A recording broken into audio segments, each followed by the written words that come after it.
Hello and welcome back to yet another video on this channel. Today we'll be talking about Arsenal FC and all things relating to my beloved football club. If you've been following anything that's been going on in the world of football recently, you will probably know that captain and 9-year servant Laurent Koscielny decided to leave Arsenal and has officially completed a move to Girondin Bordeaux.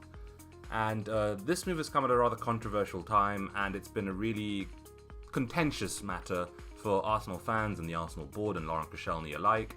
And if you've been following on Twitter, you'll see all kinds of abuse being hurled at the former Arsenal player, as well as Instagram and probably Facebook as well. I wouldn't know, I don't have Facebook. But yeah, I just wanted to voice my opinion after seeing a few videos. I personally think this has been blown way out of proportion and honestly does not need to be as aggressive and hostile as it currently is. So yeah, let's just get into it. So, to begin with, let's just give a bit of context to the matter. So, as far as we know, following the end of last season, after the Europa League, Arsenal had the option to extend Laurent Koscielny's contract by a year. So, he'd be playing with us for the 19-20 season as well. However, this is not what Koscielny wanted. After serving the club for 9 years and his body giving him all kinds of hassle in the time he's been here, he wanted to move back to France to be closer to his family, and I think the number one club on the table to sign him was FC Lorient. And so this year, following their promise to allow him to leave the club, they said that they wanted to extend his contract. And this led to Koscielny feeling a bit betrayed, I imagine, and so he refused to come on the pre-season tour, claiming that he would not play for Arsenal in an Arsenal shirt again, essentially throwing his toys out the pram and doing his best to force a move. And now, this is a huge issue, seeing as he's the captain and he should be setting an example for all the players around him, and it's just disrespectful to the Arsenal fans who've supported him throughout his injury time and have been watching him play, and essentially the club that built him up to the player that he is today. But at the same time, we only know one side of the story. Personally, I feel like it was a justified move, although ill-advised, because it does make him look bad. I feel like Arsenal were forcing him to play his hand in that sense, because I personally think that they were extending his contract because they weren't in the market for a new centre-back, which we desperately needed. And had we kept Koscielny, we would not be linked to any centre-backs at the moment. So I feel like it was a necessary move for him. I think they forced his hand and they didn't think that he'd do it, and he did. And so I feel like in this sense it's not him betraying the club as much as the club essentially forcing his hand. The club followed to punish him by saying that he'd be, scrapped with the under-23s and he would no longer be the captain. And the captaincy has been given over to Monreal, Ozil, Xhaka, and I believe Bellerin and Lacazette will be the last two captains. I'm not sure, it hasn't been announced yet. Anyway, yeah, personally I feel like this is just a case of the club forcing his hand. I don't believe he wanted to do what he did, but I think because, as we know, he is French and his family lives in France and he's looking to end his career in France and raise his kids there probably, he had to do what he had to do. And he was never going to be an important part of our game, of our plans next season. He's far over age. He's no longer an important integral piece of our defensive line that is so leaky, and we definitely need to get rid of him anyway.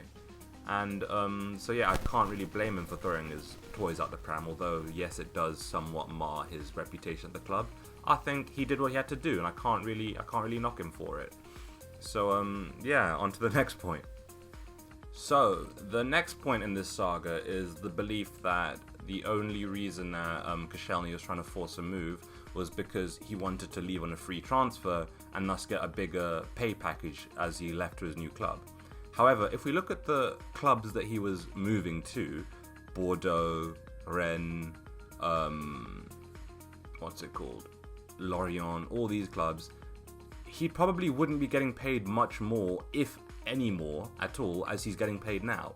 So no, I don't think this was at all a money motivated move, and I think it's really naive to believe that this was a money related move. Every time a player forces a move, everyone says it's because of money, but that's very rarely the case, to be honest, because had he extended his contract with Arsenal, he probably could have got a much bigger bumper contract in his final year, given how much we've managed to move off the wage bill and how important of a piece in terms of a figurehead as he was at Arsenal. So I don't think this was at all a money-related move. I think this was specifically because he wanted to move back to France. He wanted to live with his family in France. And, he wanted to see out the last years of his career in his home country. And I see nothing wrong with that, to be honest. So, yeah, if anyone's out there saying that it was a money-related move, I really do not believe that is the case. Because, Arsenal being the club that it is, with the amount of money that it has, if he'd stayed, he could have got much more money than he'd get at Bordeaux or Rennes or Lorient. And that's the fact. And finally, I feel the need to speak about the little announcement video that Bordeaux had uploaded to their site, announcing his arrival. If you haven't seen it, I'd go check it out on their Twitter page. Basically what happened was, it had, in the frame, he had Koscielny wearing last season's Arsenal shirt, and then he took it off, and underneath he had a Bordeaux shirt on. And a lot of people are getting properly vexed about this, but honestly, I don't think it's that big of a deal. It's just an announcement video. Danny Ceballos did exactly the same thing for us, where he had the Real Madrid shirt on, then he took it off, and then he put on an Arsenal shirt, and no one was talking about him disrespecting his former club. I just think that Bordeaux wanted a little announcement video to get their fans on side, and it's what a lot of people do. It was a terrible video, I think. Honestly, the quality was completely shocking compared to what we've seen from Arsenal and Barcelona in the past. But then it's Bordeaux. What can you expect? So, yeah. No disrespect to Bordeaux fans, just saying that your video budget's probably not as big as some of the bigger clubs. And, yeah, you can't really knock that, to be honest. It's about the football, not the announcement videos. Anyway, I apologize, I'm so sick right now. Yeah, I don't think that's that big of a deal, personally. I think he was just trying to get the fans on side, and a lot of people are taking it in bad taste. It's not like he kissed the Bordeaux badge or he threw the Arsenal shirt on the floor or anything. He just took it off. And then also, it's last season's shirt, not this season's shirt, so it's not like, he's properly mugging Arsenal off. I think because Bordeaux's also sponsored by Puma, or rather their kits are made by Puma, and last season's Arsenal shirt was made by Puma, so he had to have one of those shirts on. He couldn't have an Adidas shirt in a Puma branded video or whatever. And so, yeah, no, I really don't think it's that big of a deal, I think in a couple of years' time, people are going to, it's going to be like one of those things that just happened. He had to do what he had to do, and we came off better for it, because the irony of this whole saga is what he has done has been so much better for the club than we thought. Because now, as soon as he decided to force the move through, we had no idea who we were going to get for a defender. Now we're linked to Daniele Rugani, and we're trying to put in a bid for Deo Upamecano. Honestly, we could not have been linked to two better centre-backs, or as this happening after Koscielny forces his move. So, to be honest, I don't think Arsenal would have been linked to these people if Koscielny had extended his contract and decided to stay, or whatever. So I think, honestly, in the grand scheme of things, he's helped us in a very weird, messed up way.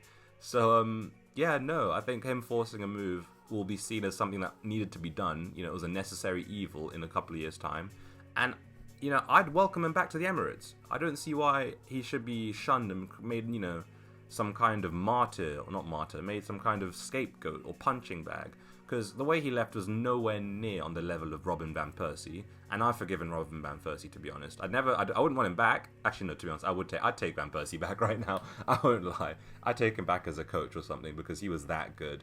But, yeah, what Koscielny has done is nowhere near levels of Van Persie, nowhere near levels of Alexis Sanchez.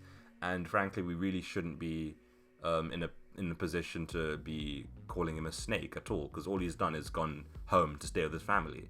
So in a couple of years' time, when everyone's forgot about this, I'd happily have him back, yeah, he forced a move, but so do so many people. Neymar forced a move from Barcelona, and they're trying to scramble all the money together to get him back at the club, it's not that deep. This is just business. And, yeah, he's still part of the Arsenal family. He's still a legend in my eyes. He's still been our best captain and best defender of the Emirates era. And I think it's a really... I hate the way it ended, but I think it's him leaving is a good way to usher in the new regime. To show that we're no longer a club that can be messed with in the transfer window. We now go for big players. We're now an ambitious club trying to win trophies. We spend big. And I think Koscielny leaving marks the last of the old regime, basically. And it also means that Carl Jenkinson is our currently longest standing active player, which is the funniest thing I've ever heard. But, yeah... I'm looking forward to the new season, and my next video will be talking about Arsenal's transfer window once all the transfers are in. I'm I'd rather get all of them in at once and talk about all of them rather than try and piece together new videos every 2 seconds the second, you know, a transfer rumor comes up. Like, we were linked to Coutinho for exactly 38 minutes, you know. I would have been so hyped if we got Coutinho. Oh my god.